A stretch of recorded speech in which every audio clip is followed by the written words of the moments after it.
Hey guys, what's up? Welcome to Conquer APSC ADRE channel. This is 7th lecture of complete polity series. आज की lecture में हम पढ़ेंगे directive principle of state policy. देखिए people, ये directive principle of state policy का मतलब जानते हैं हम, ठीक है। ये कुछ देखिए क्या है, ये कुछ प्रिंसिपल्स है, ठीक है। ये क्या करती है, डायरेक्ट करती है। किसको डायरेक्ट करती है? स्टेट को डायरेक्ट करती है। क्या डायरेक्ट करती है? स्टेट जब कोई पॉलिसी बनाता है, ठीक है, कोई लॉ बनाता है तो स्टेट को डायरेक्ट करती है, ऐसे लॉ को बनाना चाहिए, ऐसे पॉलिसी को बनाना चाहिए, ठीक है। तो समझ में आया। देखिए यहाँ पे स्टेट का मतलब क्या है, जो हमने आर्टिकल 12 में पढ़े थे फंडामेंटल राइट में। स्टेट का मतलब जो हमारे लेजिस्लेचर, एग्जीक्यूटिव, जुडिशरी, ये सारे चीज़ होते हैं, ठीक है। वो क्या करता है, ये डीपीएसपी की देखिए उसका मतलब क्या है। देखिए ये कुछ प्रिंसिपल है, डीपीएसपी कुछ प्रिंसिपल है, वो क्या करती है, डायरेक्ट करती है। किसको डायरेक्ट करती है? हमारी स्टेट को डायरेक्ट करती है। कब डायरेक्ट करती है? स्टेट जब कोई पॉलिसी बनाता है, लॉ बनाता है, ठीक है। इस चीज़ को कहा जाता है directive principle of state policy, इसको डीपीएसपी कहा जाता है शॉर्ट में, ठीक है। देखिए ये कुछ डायरेक्टिव्स है और आइडियाज़ है, ठीक है, that should be kept in mind, ठीक है। ये दिमाग में रखना चाहिए, ठीक है। किसको दिमाग में रखना चाहिए? कोई भी गवर्नमेंट को, ठीक है, कोई भी स्टेट की ऑर्गन को। कब दिमाग में रखना चाहिए? जब वो स्टेट या गवर्नमेंट या अथॉरिटी जब कोई पॉलिसी बनाए, ठीक है, लॉ बनाए, तब ये डीपीएसपी को इनके दिमाग में रखना चाहिए, ठीक है। ये एक कॉन्स्टिट्यूशनल इंस्ट्रक्शन है, ठीक है, और रिकमेंडेशन है। किन को रिकमेंडेशन है? To state in legislative executive matters. ये एक कॉन्स्टिट्यूशनल ऑब्लिगेशन है, ठीक है। टू स्टेट के ऊपर एक कॉन्स्टिट्यूशनल ऑब्लिगेशन है। जब ये क्या करेगा, लेजिस्लेटिव मैटर को, ठीक है, एग्जीक्यूटिव मैटर को, एडमिनिस्ट्रेटिव मैटर को, ठीक है, एग्जीक्यूट करेगा, ठीक है, लेके आएगा, तब ये डीपीएसपी को दिमाग में रखना चाहिए, ठीक है। और डॉक्टर बी आर अम्बेडकर ने क्या कहा है? देखिए ये डीपीएसपी को नोबेल फीचर कहा है, ठीक है। किसने कहा है ये चीज़? एग्जाम में डायरेक्ट पूछता है, आप याद रख लीजिएगा। डॉक्टर बी आर अम्बेडकर ने इसको नोबेल फीचर कहा है, ठीक है। और डीपीएसपी और हमारी फंडामेंटल राइट क्या है? Philosophy and soul of the constitution. DPSP और फंडामेंटल राइट को मिला के हमारी कॉन्स्टिट्यूशन का फिर पूरा फिलोसफी और सोल बनता है, ठीक है। और इसको हमने लिया कहाँ से? बहुत इंपॉर्टेंट है। इसको हमने कहाँ से लिए हैं? आयरिश कॉन्स्टिट्यूशन से लिए इसको हमने, ठीक है। उसके बाद देखिए गवर्नमेंट ऑफ इंडिया एक्ट 1935, उसमें भी सेम डीपीएसपी जैसे कुछ प्रिंसिपल मेंशन था, ठीक है। उनको क्या कहा जाता है? इंस्ट्रूमेंट ऑफ इंस्ट्रक्शन कहा जाता था, ठीक है, जो ये इंस्ट्रक्ट करता है, स्टेट को इंस्ट्रक्ट करता है, ठीक है। सेम डीपीएसपी जैसी चीज़ हमारी गवर्नमेंट ऑफ इंडिया एक्ट 1935 में मेंशन हुआ था, ठीक है। और देखिए ये हमारे डीपीएसपी क्या करता है? प्रोमोट करता है सोशल एंड इकोनॉमिक डेमोक्रेसी को। हमारी जो फंडामेंटल राइट था वो पॉलिटिकल डेमोक्रेसी को प्रमोट करता था, सबका इक्वल वोटिंग राइट है और ये सब। लेकिन हमारी जो डीपीएसपी है वो इकोनॉमिक डेमोक्रेसी को, सबको वेल्थ में हिस्सा होना चाहिए, ठीक है, और सोशली कोई बॉयकॉट नहीं होना चाहिए, ठीक है, और अमीर गरीब के बीच में फ़र्क नहीं होना चाहिए। ये सब सारी चीज़ें प्रमोट करता है कौन? हमारे डीपीएसपी प्रमोट करता है, सोशल एंड इकोनॉमिक डेमोक्रेसी को प्रमोट करता है, ठीक है। ग्रेनबिल ऑस्टिन करके एक तुम्हारी पॉलिटिकल थिंकर है, उसने क्या कहा है? DPSP fundamental right conscience of the constitution, constitution का अंतरात्मा है, ठीक है। किसने कहा है? ग्रेनबिल ऑस्टिन ने कहा है, ठीक है। ये आप याद रख लीजिएगा। उसके बाद देखिए हमारी जो डीपीएसपी कौन सी आर्टिकल से कौन सी आर्टिकल, डीपीएसपी हमारी देखिए आर्टिकल नंबर 36 से लेके 51 तक है, ठीक है। तो 36 में क्या दे रखा है? 36 में दे रखा है जो हमारी आर्टिकल नंबर 12 में जो स्टेट डिफाइन हुआ है, ठीक है, वो 36 भी कहता है। जो 12 में जो स्टेट आर्टिकल नंबर 12 में जो स्टेट डिफाइन हुआ है, तो 36 में भी ये डिफाइन हुआ है स्टेट क्या चीज़ है, ठीक है। और उसके बाद 37 क्या कहता है? देखिए 37 क्या कहता है?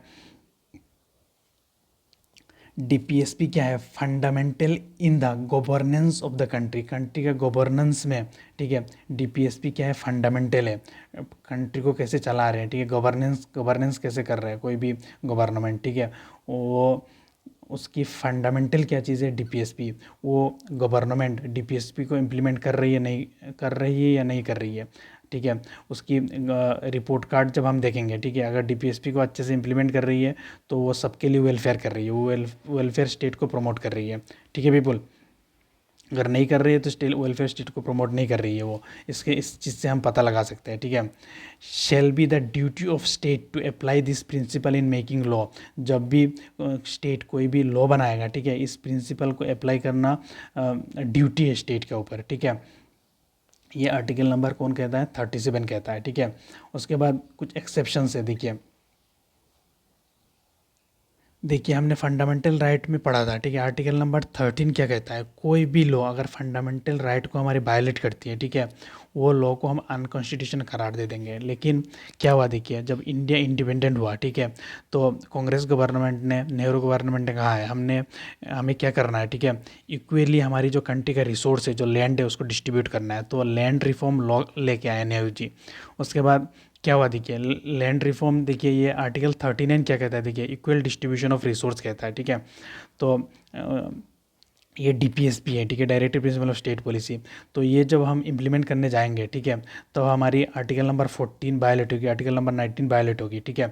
तो क्या करें, देखिए तो इन लोगों ने क्या कर दिया, इन लोगों ने ये कह दिया, जब हम आर्टिकल नंबर 39 बी एंड सी को डीपीएसपी का इम्प्लीमेंट करेंगे, ठीक है, और वो अगर आर्टिकल नंबर 14 और 19 को वायलेट कर रही है, ठीक है, उस लॉ को हम अनकॉन्स्टिट्यूशनल करार नहीं देंगे। अनकॉन्स्टिट्यूशनल करार क्यों नहीं देंगे, अनकॉन्स्टिट्यूशनल करार देना चाहिए, लेकिन इस चीज़ को एक्सेप्शन बना दिया, ठीक है। डीपीएसपी को हम ऊपर रख सकते हैं फंडामेंटल राइट्स की, ये चीज़ एक्सेप्शंस है, ठीक है, फंडामेंटल राइट के। नहीं तो हमारी डीपीएस फंडामेंटल राइट को सबसे ऊपर रखा जाता है, उसके बाद डीपीएसपी, ठीक है। उसके बाद सुप्रीम कोर्ट में केस गया, मिनर्वा मिल केस 1980। तो सुप्रीम कोर्ट ने कहा है एक हारमोनी होना चाहिए, ठीक है, और बैलेंस होना चाहिए between fundamental right and DPSP, ठीक है, एक हारमोनी होना चाहिए, कोई किसी का ऊपर नहीं है, फंडामेंटल राइट भी डीपीएसपी से ऊपर नहीं है और डीपीएसपी फंडामेंटल राइट के ऊपर नहीं है, एक बैलेंस होना चाहिए, एक हारमोनी होना चाहिए दोनों के बीच में, फंडामेंटल राइट और डीपीएसपी। डायरेक्ट पूछता है कौन सी केस में harmony and balance between fundamental right and DPSP किया गया, ठीक है, तो मिनर्वा मिल केस 1980 में किया गया, ठीक है। उसके बाद देखिए इस चीज़ को, जो harmony and balance between fundamental right and DPSP, इस चीज़ को देखिए बेसिक स्ट्रक्चर का पार्ट बना दिया हमारी सुप्रीम कोर्ट ने, ठीक है। बेसिक स्ट्रक्चर का फीचर कहाँ से आया था, ये मैंने सब फंडामेंटल राइट में बता चुका हूँ। केशवानंद भारती केस चली थी, उसके बाद सुप्रीम कोर्ट ने बताया, ठीक है, पार्लियामेंट हमारी कॉन्स्टिट्यूशन को चेंज कर सकती है, लेकिन कॉन्स्टिट्यूशन का हमारा जो फाउंडेशन है, ठीक है, बेस है, ठीक है, हमारे कॉन्स्टिट्यूशन का जो प्रिंसिपल्स है उनको चेंज नहीं कर सकती, ठीक है। उस चीज़ को कहा जाता है बेसिक स्ट्रक्चर। तो harmony and balance between fundamental and DPSP, इसको बेसिक स्ट्रक्चर का पार्ट बना दिया, किसने बना दिया, सुप्रीम कोर्ट ने बना दिया, ठीक है। उसके बाद देखिए ये स्टेट के ऊपर एक मॉरल ऑब्लिगेशन है, ठीक है, moral obligation on state and authority, state and authority का एक मॉरल ऑब्लिगेशन है, ठीक है, उन्हें डीपीएसपी को इम्प्लीमेंट करना है। लेकिन रियल फोर्स किन के हाथ में है, ठीक है, रियल फोर्स जो पॉलिटिकल पार्टीज़ है, ठीक है, गवर्नमेंट है, उनके हाथ में है रियल फोर्स, और डीपीएसपी को इम्प्लीमेंट करना चाहते हैं या नहीं करना चाहते। दूसरा देखो क्या है, पब्लिक ओपिनियन, और ज़्यादा से ज़्यादा पब्लिक ओपिनियन आएगा, ठीक है, हमें मनरेगा जैसे स्कीम्स चाहिए, ठीक है, हमें फ्री एजुकेशन चाहिए, ठीक है, पुअर के लिए एजुकेशन चाहिए, और ये जो gulf between poor and rich को कम करना चाहिए, अमीर ज़्यादा अमीर हो रहा है, गरीब ज़्यादा गरीब हो रहा है, ठीक है, उस चीज़ को अगर पूरा पब्लिक नहीं मानती है, ठीक है, पब्लिक कहती है इक्वली डिस्ट्रीब्यूट होना चाहिए रिसोर्स, ठीक है, ओपिनियन बिल्ड करती है, तब जाके रियल फोर्स आएगी हमारी फंडामेंट डीपीएसपी को इम्प्लीमेंट करने के लिए, ठीक है पीपल। और उसके बाद देखिए ये डीपीएसपी क्या है, पॉजिटिव इन नेचर है, ठीक है। डीपीएसपी पॉजिटिव इन नेचर कैसा है, देखिए मैं बताता हूँ। फंडामेंटल राइट देखिए वो निगेटिव इन नेचर था, कैसे निगेटिव इन नेचर था, उसमें हमेशा ये कह रहे थे हम स्टेट को इंटरफेयर नहीं करने के लिए कह रहे थे, state can't state can't do this, state can't interfere in the matter of equality, liberty, fraternity, ये सब में स्टेट इंटरफेयर नहीं कर सकती। वहाँ पे हमेशा स्टेट को प्रोहिबिट किया जा रहा था, ठीक है, स्टेट को लिमिट किया जा रहा था फंडामेंटल राइट पे। लेकिन टीपीएसपी में क्या कहा जा रहा है, ठीक है, dear state come and interfere and minimize the gulf between rich and poor. Dear state, come and interfere to give equal pay for equal work. तो यहाँ पे स्टेट को क्या कहा जा रहा है, ठीक है, प्रोमोट किया जा रहा है, स्टेट को कहा जा रहा है स्टेट इंटरफेयर करेगा तब जाके रिच एंड पुअर के बीच में गल्फ जो है, जो दूरी है वो कम हो सकती है, ठीक है, ऐसा तो कम नहीं हो सकती, ठीक है। इसीलिए ये डीपीएसपी को क्या कहा गया, पॉजिटिव नेचर का कहा गया। लेकिन हमारी फंडामेंटल राइट को क्या कहा गया, निगेटिव नेचर का कहा गया, ठीक है। और देखिए ये सप्लीमेंट करती है कि इसको फंडामेंटल राइट को, फंडामेंटल राइट में क्या है, सिर्फ पॉलिटिकल डेमोक्रेसी को स्ट्रेंथन किया गया है, ठीक है। लेकिन हमारी जो डीपीएसपी यहाँ पे क्या है, सोशल एंड इकोनॉमिक डेमोक्रेसी को प्रमोट किया गया है, वो वैक्यूम को फिल करता है, ठीक है। हमारे डीपीएसपी का पार्ट 3 में जो हमारी फंडामेंटल राइट है, फंडामेंटल राइट का वैक्यूम को फिल करता है, फंडामेंटल राइट का जो कमियाँ थी, ठीक है, इस चीज़ को फुलफिल कौन करता है, हमारी डीपीएसपी करती है, ठीक है पीपल। बट ये नॉन जस्टिसिएबल है, ठीक है। जैसे हमारी फंडामेंटल राइट था वो क्या था, जस्टिसिएबल था, ठीक है। कोई भी स्टेट अथॉरिटी, ठीक है, हमारी फंडामेंटल राइट को वायलेट करती है तो हम डायरेक्ट सुप्रीम कोर्ट जा सकते हैं और जाके कह सकते हैं, dear Supreme Court, so and so authority violate my fundamental right. तो सुप्रीम कोर्ट क्या करता था उस टाइम, हमें रिमिटी देता था, ठीक है, रिमिटी दे के हमारी फंडामेंटल राइट को इम्प्लीमेंट करवाता था, ठीक है, रीट्स इशू करके हमारे फंडामेंटल राइट्स को इम्प्लीमेंट करवाता था। लेकिन यहाँ पे हमारे सरकार, कोई भी अथॉरिटी, कोई भी स्टेट्स अगर ये डीपीएसपी को, ठीक है, इम्प्लीमेंट नहीं करती है तो हम सुप्रीम कोर्ट में नहीं जा सकते, वो नॉन जस्टिसिएबल है। ये नॉन जस्टिसिएबल क्यों रखा गया है, ठीक है, जब इंडिया इंडिपेंडेंट हुआ था, ठीक है, तो इंडिया के पास इतना सफिशिएंट रिसोर्स नहीं था जो India social and economic democracy को इम्प्लीमेंट कर पाए, ठीक है। तो इसको हमारी कॉन्स्टिट्यूशन मेकर ने, ठीक है, नॉन जस्टिसेबल बनाया और कहा स्टेट के ऊपर ड्यूटी दिया, स्टेट के ऊपर मॉरल ऑब्लिगेशन लगाया। जब स्टेट के पास सफिशिएंट रिसोर्स होगा, ठीक है, तो स्टेट क्या करेगा, फ्री एजुकेशन देगा, ठीक है, अर्ली चाइल्डहुड केयर देगा, ठीक है, equal pay for equal work देगा, पुअर को क्या देगा, फ्री लीगल एड देगा, ठीक है। तो दे भी रहा है, देखिए आजकल स्टेट, ये आगे पढ़ेंगे हम, स्टेट्स नए नए अमेंडमेंट करके ये चीज़ों को इम्प्लीमेंट कर रही है, लॉ ला के ये डीपीएसपी को इम्प्लीमेंट कर रही है, ठीक है पीपल। और ये क्या करती है, ठीक है, प्रमोट करती है, डीपीएसपी प्रमोट करती है वेलफेयर स्टेट को, वेलफेयर स्टेट और लेसेस फेयर स्टेट। देखिए दो चीज़ मैं बताता हूँ, ठीक है। एक देखिए लेसेस फेयर स्टेट क्या होता है, जहाँ पे स्टेट का कोई इंटरवेंशन नहीं होता है, पूरा डिमांड एंड सप्लाई में वहाँ पे काम चलती है, ठीक है। अगर लोग ज़्यादा डिमांड कर रहे हैं ज़्यादा प्रोड्यूस होगा, ठीक है, लोग इस चीज़ को डिमांड नहीं कर रहे वो प्रोड्यूस नहीं होगा। लेकिन वेलफेयर स्टेट में क्या होता है, ठीक है, अमीर जो चीज़ का ज़्यादा डिमांड है वो ज़्यादा प्रोड्यूस होगा। लेकिन वेलफेयर स्टेट में क्या है, सबको साथ में लेके चलना है, ठीक है। जो चीज़ आम लोग नहीं कर पा रहे हैं, ठीक है, आम लोग अच्छे स्कूल में अपने बच्चों को एजुकेशन नहीं दिला पा रहे हैं, प्राइवेट स्कूल में एजुकेशन नहीं दिला पा रहे हैं, तो उसके लिए स्टेट क्या करता है, सरकारी स्कूल लेके आया है, ठीक है, उसमें अच्छे से एजुकेशन देना है, ठीक है। तो इसीलिए डीपीएसपी क्या करती है, प्रमोट क्या करती है, वेलफेयर स्टेट को प्रमोट करती है, ठीक है। Not police state, police state क्या है, जो हमेशा धमका के डरा के रखे, ठीक है, लोगों को, ठीक है, जैसे नॉर्थ कोरिया जैसे स्टेट, ठीक है, ऐसे नहीं है। हमारी जो डीपीएसपी कहता है स्टेट वेलफेयर स्टेट होना चाहिए, पुलिस स्टेट नहीं होना चाहिए, ठीक है। और जो हमारे डीपीएसपी क्या रियलाइज़ कराता है, जस्टिस रियलाइज़ कराते हैं लोगों को, रियलिटी में जस्टिस रियलाइज़ कराते हैं। जब अमीर गरीब के बीच में फ़र्क कम होगा, ठीक है, इनकम इनइक्वालिटी कम होगी, तब रियलिटी में जस्टिस प्रिवेल होगी, ठीक है, फिर लिबर्टी आएगी, इक्वलिटी आएगी, फिर फेटर्निटी आएगी, ठीक है। यह सब चीज़ रियलाइज़ करवाता है कौन, हमारे डीपीएसपी।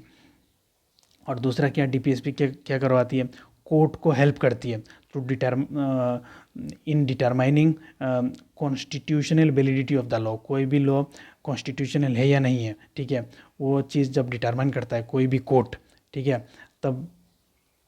तब सुप्रीम कोर्ट या हाई कोर्ट क्या कर सकती है, डीपीएसपी का हेल्प लेके, ठीक है, उस लॉ का वैलिडिटी को देख सकती है, ठीक है, ये लॉ कॉन्स्टिट्यूशनल है या नहीं है, ये सब चीज़ें देखेगी। उसके बाद देखिए, और देखिए आगे जो मैंने बताया था, कोई भी डीपीएसपी का अगर इम्प्लीमेंट करते टाइम, ठीक है, आर्टिकल नंबर 19 और 14 वायलेट हो रहा है, ठीक है, तो ये लॉ को अनकॉन्स्टिट्यूशनल करार नहीं देगा, ये लॉ अनकॉन्स्टिट्यूशनल नहीं होगा। लेकिन सुप्रीम कोर्ट ने क्या कह दिया, एनी लॉ इम्प्लीमेंटिंग डीपीएसपी को इम्प्लीमेंट करने के लिए कोई सा लॉ, ठीक है, नीड टू बी रीजनेबल, यह लॉ रीजनेबल होना चाहिए in relation to article number 14 and 19। ये जो 14 एंड 19 को आप वायलेट कर रहे हो, ठीक है, तो वो वायलेशन रीज़नेबल होना चाहिए, ठीक है। अब कैसे भी आर्बिट्रीली लॉ बना के डीपीएसपी को इम्प्लीमेंट करने, आर्बिट्री लॉ बना के डीपीएसपी को इम्प्लीमेंट करने के लिए आप वायलेट नहीं कर सकते हो आर्टिकल नंबर 14 और 19 को, ठीक है, रीज़नेबल होना चाहिए ये जो हम अब वायलेट कर रहे हैं, ठीक है। उसके बाद चलिए चलते आगे। उसके बाद जो देखिए यहाँ पे क्लासिफिकेशन दे रखा है, ठीक है, कुछ हमारे जो डीपीएसपी को क्लासिफाई कर रखा है, ठीक है, लेकिन वो जो क्लासिफिकेशन है, classification do not mention in the constitution, it is done by people, it is done by political expert for the convenience of convenience of people to easily understand the concept of DPSP, ठीक है।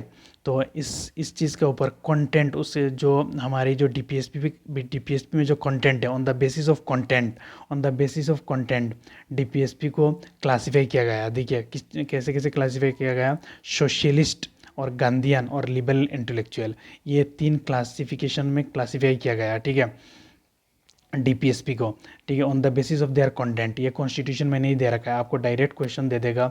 DPSP का जो classification है, socialist, Gandhian, liberal, intellectual, वो constitution का part है, वो constitution का पार्ट नहीं है, कॉन्स्टिट्यूशन ने वो क्लासीफाई नहीं करा। हमने लोगों ने, पॉलिटिकल एक्सपर्ट ने खुद का कन्वीनियंट के लिए, ठीक है, और उनकी कंटेंट के ऊपर बेस करके इस चीज़ को क्लासीफाई कर दिया, सोशलिस्ट, गांधीयन और लिबरल, इंटेलेक्चुअल, ठीक है।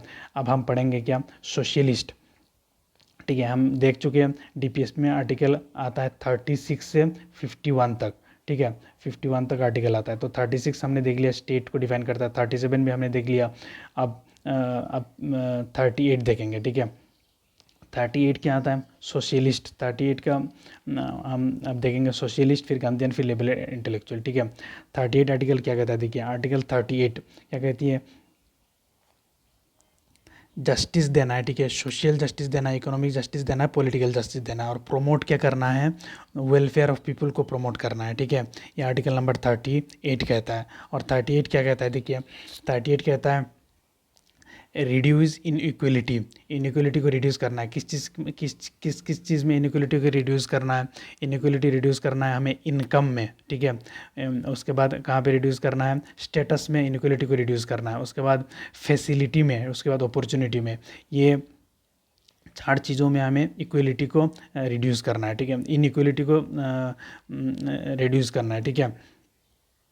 मिनिमाइज इनइक्वलिटी, इनइक्वलिटी को रिड्यूस करना है हमें, ठीक है। किस चीज़ में मिनिमाइज़ करना है, इनकम में, स्टेटस में, फैसिलिटी में, अपॉर्चुनिटी में।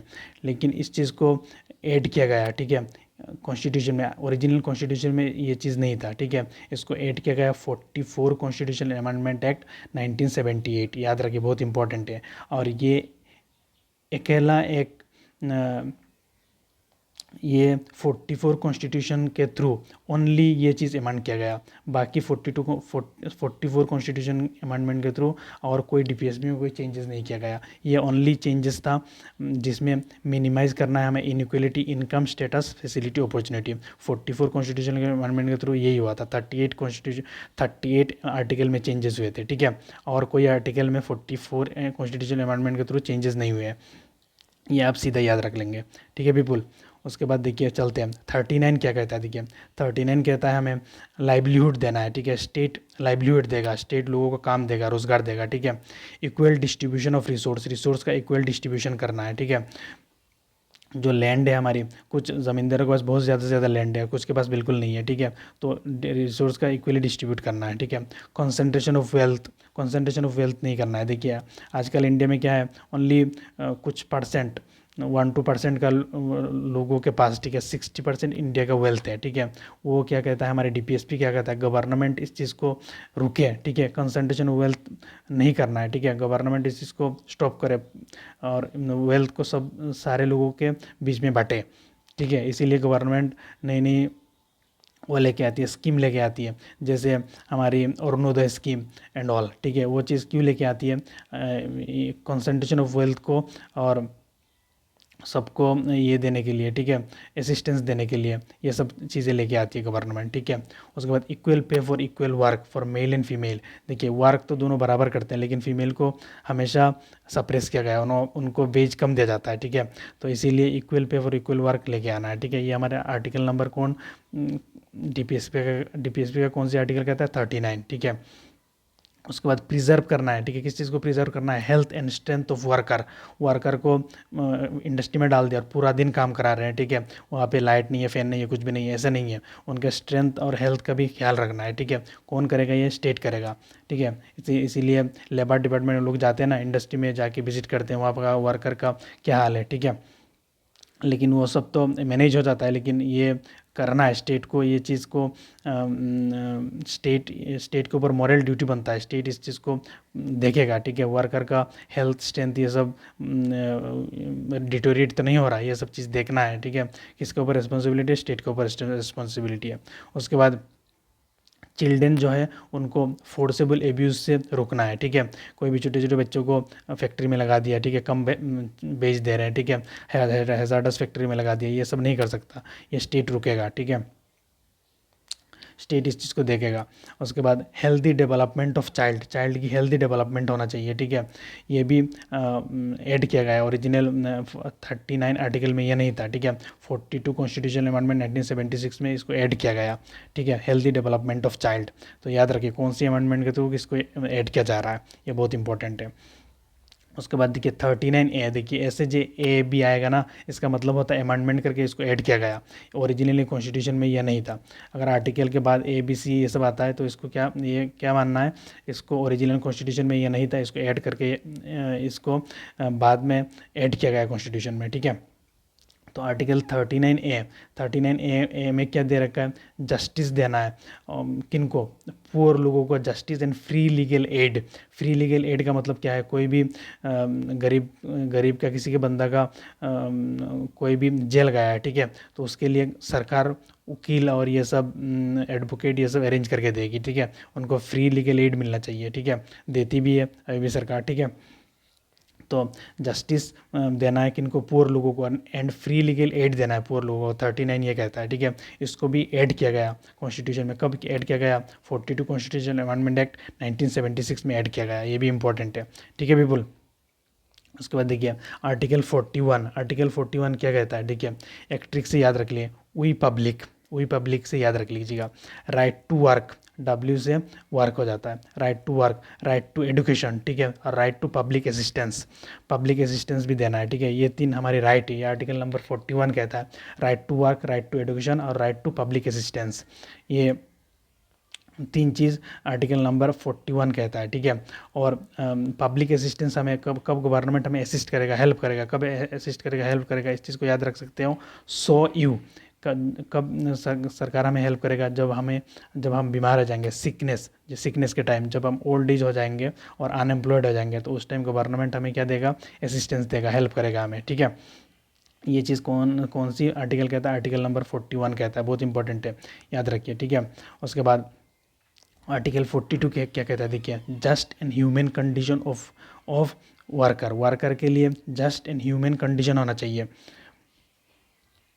वर्कर के लिए जस्ट एंड ह्यूमन कंडीशन होना चाहिए जब वर्कर फैक्ट्री में काम करेगा, ठीक है। उसके बाद 42 और क्या कहता है, देखिए, मैटरनिटी बेनिफिट मतलब क्या है, जब कोई भी लेडी, ठीक है, प्रेग्नेंट हो गए, डिलीवरी करती है, ठीक है, उसके बाद उनको मैटरनिटी बेनिफिट मिलता है, ठीक है। अगर सरकारी काम कर रही है तो उन्हें कोई भी लेडी अगर गवर्नमेंट एम्प्लॉय है, ठीक है, जॉब कर रही है, तो उसको 26 वीक का, ठीक है, 26 वीक का मैटरनिटी बेनिफिट मिलता है, ठीक है। तो वो सब चीज़ आर्टिकल नंबर 42 गवर्नमेंट को क्या करती है, डायरेक्ट करती है गवर्नमेंट ये सब चीज़ों को करे, ठीक है। तो गवर्नमेंट ने क्या भी है, ठीक है, मैटरनिटी एक्ट बना के ये 26 वीक का लीव दिया जाता है जो लेडी गवर्नमेंट जॉब करती है, ठीक है, प्रेगनेंसी के बाद, ठीक है। उसके बाद देखिए चलते हैं नेक्स्ट आर्टिकल में। आर्टिकल 43 क्या कहता है, देखिए लिविंग वेज, हमें इतना वेज मिलना चाहिए जिसके हमारी घर का खर्चा वर्चा चल सके, लिविंग हो सके हमारी, ठीक है। उसके बाद डिसेंट स्टैंडर्ड ऑफ लाइफ, हम एक डिसेंट स्टैंडर्ड, एक नॉर्मल स्टैंडर्ड लाइफ की मेंटेन कर सकें, ठीक है। सोशल एंड कल्चरल अपॉर्चुनिटी, हमारी फेस्टिवल ये सब बनाने का एक अपॉर्चुनिटी मिलना चाहिए। कोई भी वर्कर अगर असम से अगर केरला जा रहा है, ठीक है, वहाँ पे जाके बिहू और ये सब तो नहीं बना सकते ढंग से, तो वहाँ पे वर्करों को ये सब फैसिलिटी प्रोवाइड कौन करे, स्टेट करे, ठीक है। ये चीज़ हमारे डीपीएसपी कहती है, स्टेट को कहती है dear state interfere for the welfare of worker, ठीक है। उसके बाद आर्टिकल 43A, देखिए ये ए लगने के बाद क्या पता चल जाना चाहिए, ये अमेंडमेंट के थ्रू ऐड हुआ है, ठीक है। Participation of worker in the management of industry, ये पहले वर्कर तो सिर्फ इंडस्ट्री में काम करते थे, लेकिन 43A आर्टिकल क्या कहता है, वर्कर को मैनेजमेंट, इंडस्ट्री का मैनेजमेंट में भी वर्कर का हिस्सा होना चाहिए, ठीक है। तब जाके ये अपना वेलफेयर के बारे में बातें करेंगे वहाँ पे मैनेजमेंट में, ठीक है, कैसे वर्कर का वेलफेयर होगा। इस चीज़ को भी कब ऐड किया गया, 42 कॉन्स्टिट्यूशन अमेंडमेंट एक्ट 1976 में ऐड किया गया इस चीज़ को भी, ठीक है। उसके बाद आर्टिकल 47, ठीक है, आर्टिकल 47 क्या कहता है, देखिए न्यूट्रिशनल लेवल को इंक्रीज़ करना है, जो हमारी कंट्री का सिटीजन है, ठीक है, इनके न्यूट्रिशनल लेवल को इंक्रीज़ करना है, ठीक है। स्टैंडर्ड ऑफ लिविंग को इंक्रीज़ करना है, ठीक है। इम्प्रूव पब्लिक हेल्थ, लोगों का जो हेल्थ है इनको इम्प्रूव करना है, ठीक है। ह्यूमन रिसोर्स बनाना है, ठीक है, 47 आर्टिकल कहता है। उसके बाद देखिए ये हमारी सोशलिस्ट हमारे डीपीएसपी को ख़त्म होता है। अब गांधी के आइडिया का, गांधी से सोचते थे, गांधी जो चीज़ों को सोचते थे उनके ऊपर बेस करके, ठीक है, इनको क्लासीफाई किया गया, ठीक है। जैसे गांधी क्या कहते थे, रियल पावर विलेज में होना चाहिए, ठीक है। विलेज का लोग डिसाइड करें खुद के लिए क्या कैसे खुद का कैसे डेवलपमेंट होना है, ठीक है, ये विलेज के लोग खुद डिसाइड करें, ये गांधी कहते थे। उसके ऊपर बेस करके आर्टिकल नंबर 40 डीपीएसपी में डाला गया, ठीक है। ये क्या कहता है, आर्टिकल नंबर 40 विलेज पंचायत कहता है, विलेज पंचायत लेके आना चाहिए। उसके बाद गवर्नमेंट क्या करती है, लॉ लेके आती है, 73 कॉन्स्टिट्यूशनल अमेंडमेंट एक्ट 1992 में इम्प्लीमेंट करा हमारी पंचायत इलेक्शन और ये सब को, ठीक है, हमारी विलेज में। तो ये सब ये कहाँ से इन्फ्लुएंस होकर लेके आए, हमारे डीपीएसपी का गांधीयन प्रिंसिपल से, ठीक है। उसके बाद आर्टिकल 43 क्या कहता है, देखिए गांधी कहते थे विलेज से सेल्फ सफिशिएंट होना चाहिए। वो लोग अगर कॉटेज इंडस्ट्री विलेज में होगा, ठीक है, तो कॉटेज इंडस्ट्री में लोग मैन्युअली काम करते हैं, ठीक है, वहाँ पे ज़्यादा से ज़्यादा वर्कर इन्वॉल्व होंगे तो ज़्यादा से ज़्यादा जॉब का अपॉर्चुनिटीज़ आएंगे, ठीक है। तो आर्टिकल 43 क्या कहता है, ठीक है, देखिए cottage industry on individual and cooperative, individual भी स्टार्ट कर सकता है, ठीक है, इंडिविजुअल बेसिस पर कोऑपरेटिव बना के स्टार्ट कर सकता है, ठीक है, रूरल एरिया में, ठीक है, ये हमारे आर्टिकल नंबर 43 कहता है, ठीक है। तो इसीलिए आज भी देखिए मैक्सिमम जॉब जो है वो हमारी एमएसएमई है, कॉटेज इंडस्ट्री ये सब में है, ठीक है। मैक्सिमम जो वर्क फोर्स इसमें इन्वॉल्व है, इसमें मैनुअली काम होता है, ठीक है। इसीलिए गांधी कहते थे कॉटेज इंडस्ट्री को लेके आना है, ठीक है, रूरल एरिया में लेके आना है, ठीक है पीपल। चलिए चलते हैं नेक्स्ट में, चलते हैं नेक्स्ट आर्टिकल में। आर्टिकल 43B, देखिए ये बी आ गया, इसका मतलब इसको अमेंडमेंट के थ्रू ऐड किया गया। इसमें कोऑपरेटिव सोसाइटी को ऐड किया गया, आर्टिकल 243B। कोऑपरेटिव सोसाइटी का मतलब कुछ लोग मिल के एक काम को कर सकते हैं, एक काम को शुरू कर सकते हैं। जैसे अमूल का फैक्ट्री है, उसको कुछ बहुत सारे कोऑपरेटिव लोग मिल के उसको स्टार्ट करें, कोऑपरेटिव सोसाइटी कहा जाता है उसको। तो इसको कौन सी अमेंडमेंट के थ्रू ऐड करें हैं, 97 कॉन्स्टिट्यूशन अमेंडमेंट एक्ट 2011, ठीक है। इसमें तो ये 97 कॉन्स्टिट्यूशन अमेंडमेंट एक्ट 2011 के थ्रू, ठीक है, ये कोऑपरेटिव सोसाइटी को डीपीएसपी का पार्ट बनाया गया है। और इसके साथ में ये एक फंडामेंटल राइट को भी ऐड कर दिया गया, ठीक है, 19(1)(c), ये हमारी कोऑपरेटिव सोसाइटी से डील करता है, ठीक है। तो तो हमारी कोऑपरेटिव सोसाइटी अब एक फंडामेंटल राइट हो गया, हम कोऑपरेटिव सोसाइटी बना सकते हैं, ये हमारे फंडामेंटल राइट है, ठीक है। स्टेट हमें रोक नहीं सकती, ठीक है। चलिए पीपल चलते आगे।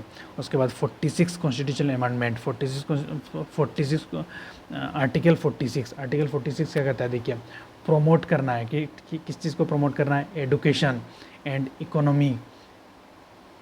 इकोनॉमिक इंटरेस्ट को प्रमोट करना है, एडुकेशन एंड इकोनॉमिक इंटरेस्ट को, किनका एडुकेशन एंड इकोनॉमिक इंटरेस्ट को, SC ST and other weaker section का एडुकेशन एंड इकोनॉमिक इंटरेस्ट को प्रमोट करना है, आर्टिकल 46 ये कहता है, ठीक है। उसके बाद प्रोटेक्ट देम, SC ST और अदर वीकर सेक्शन को प्रोटेक्ट करना है, किस चीज़ के प्रोटेक्ट करना है, सोशल इनजस्टिस, सोसाइटी में जो इनजस्टिस है इससे प्रोटेक्ट करना है, ठीक है। और एक्सप्लॉयटेशन से प्रोटेक्ट करना है, ठीक है। जो गांधी ने जैसे हरिजन सेवक संघ ये सब चलाए थे, ठीक है, जो SC और SC को प्रोटेक्ट करने के लिए, ठीक है, उनको इक्वल राइट दिलाने के लिए, ठीक है। तो इसीलिए ये गांधीयन DPSP में, ठीक है, इस चीज़ को ऐड किया गया। उसके बाद आर्टिकल देखिए 47, आर्टिकल 47 क्या कहता है, इंटॉक्सिकेटिंग ड्रिंक एंड ड्रग, जो मतलब नशेली चीज़ें हैं, ठीक है, सब्सटेंस है, ड्रिंक्स है, अल्कोहल है और ड्रग्स है, जो इन चीज़ों को क्या करना है, रोकना है, ठीक है, प्रोहिबिट करने के लिए कह रहा है, ठीक है, स्टेट को, क्योंकि गांधी ये अल्कोहलिज्म ये सब को अच्छा नहीं मानते थे, ठीक है। तो इसीलिए इन चीज़ों को रोकने के लिए स्टेट को कह रही है, स्टेट इन चीज़ों को रोके, ठीक है। इसीलिए देखिए कुछ स्टेट जैसे बिहार है, ठीक है, गुजरात है, ये सब स्टेट को ड्राई स्टेट कहा जाता है, ठीक है। उन स्टेटों में आपको ये अल्कोहल इजीली अवेलेबल नहीं होगा, ठीक है।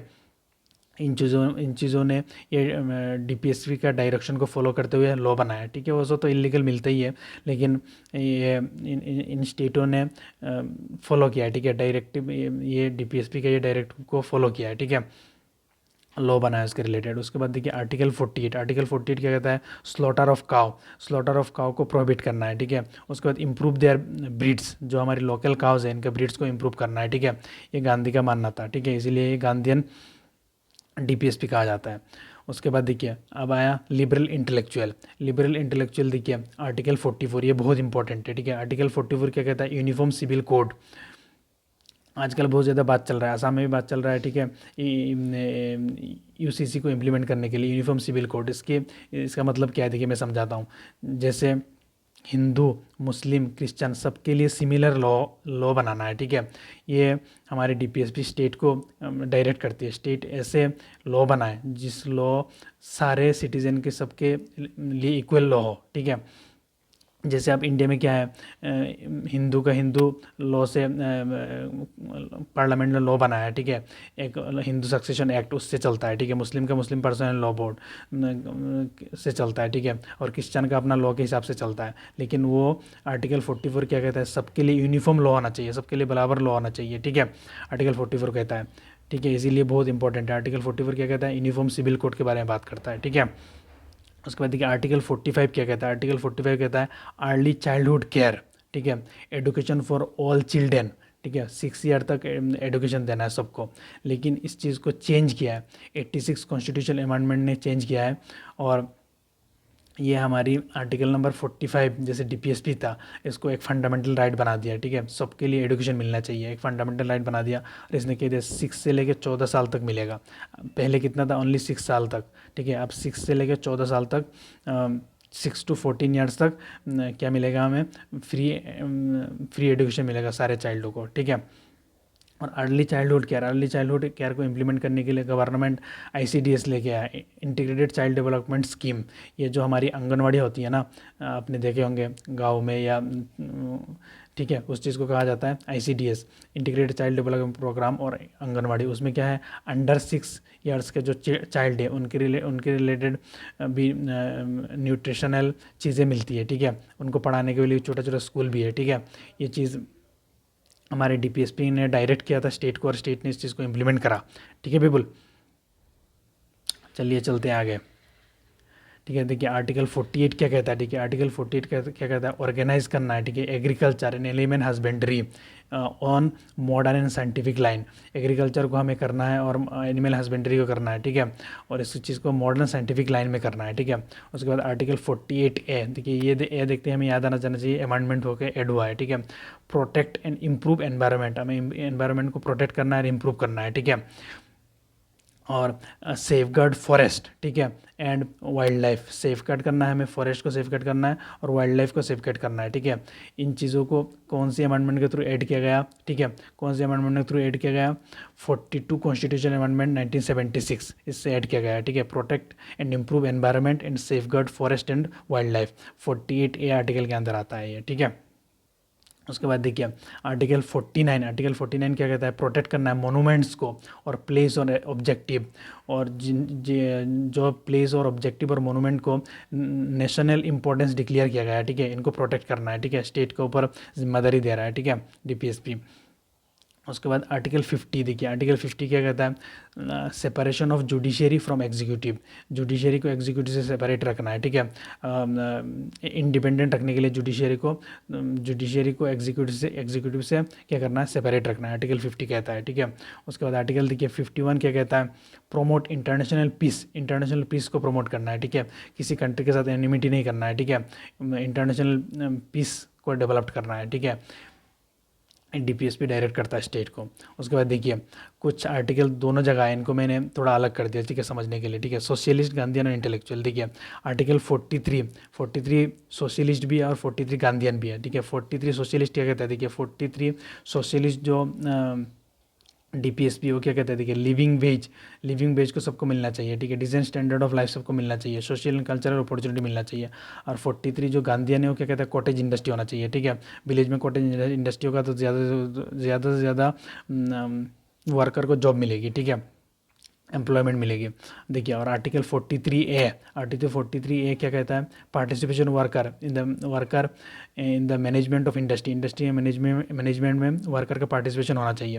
ये 42 constitutional amendment act 42 constitutional amendment act से ऐड हुआ है, ठीक है, ये चीज़ 42 कॉन्स्टिट्यूशनल अमेंडमेंट के थ्रू ऐड हुआ है, ठीक है। तो और ये देखिए गांधीयन में भी सिमिलर आर्टिकल है 43B, ये कोऑपरेटिव सोसाइटी, ठीक है, ये 97 कॉन्स्टिट्यूशनल अमेंडमेंट के थ्रू ऐड हुआ था, ठीक है।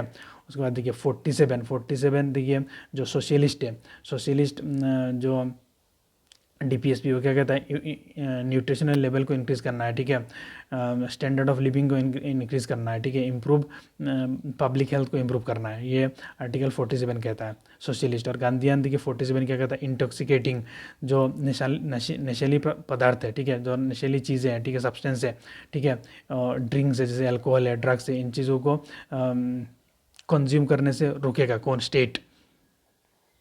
उसके बाद देखिए यहाँ पे 2 आर्टिकल है, ठीक है, आर्टिकल 48 ये हमारी गांधीयन है, ठीक है, ये क्या कहता है, स्लॉटरिंग ऑफ काउ को प्रोहिबिट करना है, प्रोहिबिट करना चाहिए, स्टेट प्रोहिबिट करे, ठीक है, रोगों को रुके स्लॉटरिंग ऑफ काउ करने से, ठीक है। उसके बाद इम्प्रूविंग ब्रीड, और जो लोकल गाय है, ठीक है, उनका ब्रीड को इम्प्रूव करना है, ठीक है। उसके बाद देखिए लिबरल इंटेलेक्चुअल में भी आर्टिकल 48 है, ठीक है, देखिए वो क्या कहता है, ऑर्गेनाइज करना है एग्रीकल्चर को और एनिमल हस्बेंड्री को on line of modern and scientific line में एग्रीकल्चर और एनिमल हस्बेंड्री को करना है, ठीक है, आर्टिकल 48 कहता है। फिर देखिए आर्टिकल 48 लिबरल इंटेलेक्चुअल में भी है 48A, ये क्या है, ए का मतलब अमेंडमेंट हुआ है, ठीक है, to protect and improve environment and safeguard forest and wild life and forest को सेफगार्ड करना है। इसको किस चीज़ से ऐड किया गया, 42 कॉन्स्टिट्यूशनल अमेंडमेंट एक्ट 1976 में ऐड किया गया। उसके बाद देखिए कौन कौन सी अमेंडमेंट के थ्रू कौन कौन सी DPSP को इम्प्लीमेंट किया गया, ये हम एक ट्रिक से देखेंगे, ठीक है।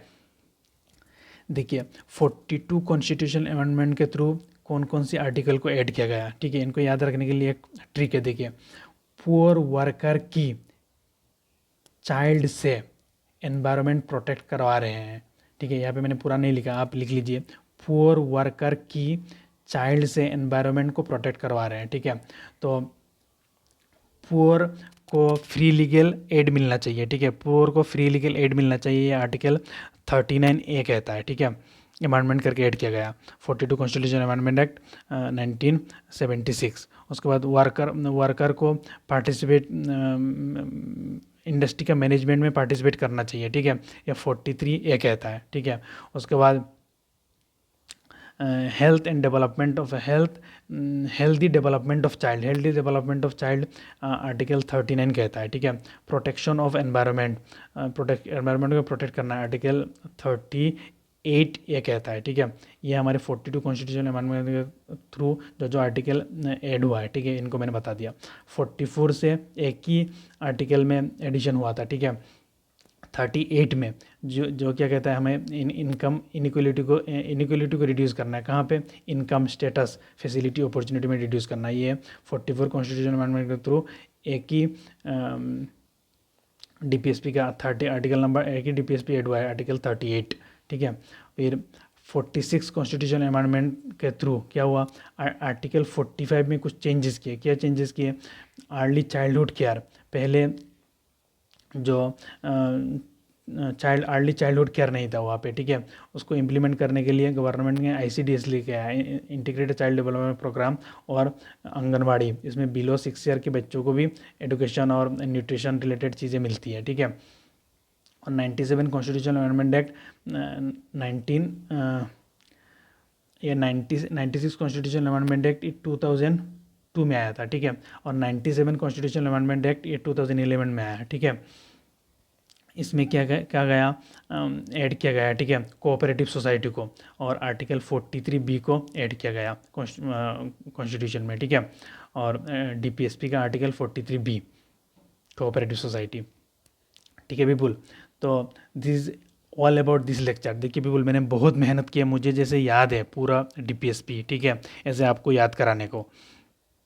और आपको लेक्चर पसंद आता है तो चैनल को सब्सक्राइब करिए, शेयर करिए, ठीक है, ज़्यादा से ज़्यादा लोगों से शेयर करिए इस चैनल को, ठीक है। तो आज के लिए इतना ही है। Thank you. जय हिंद।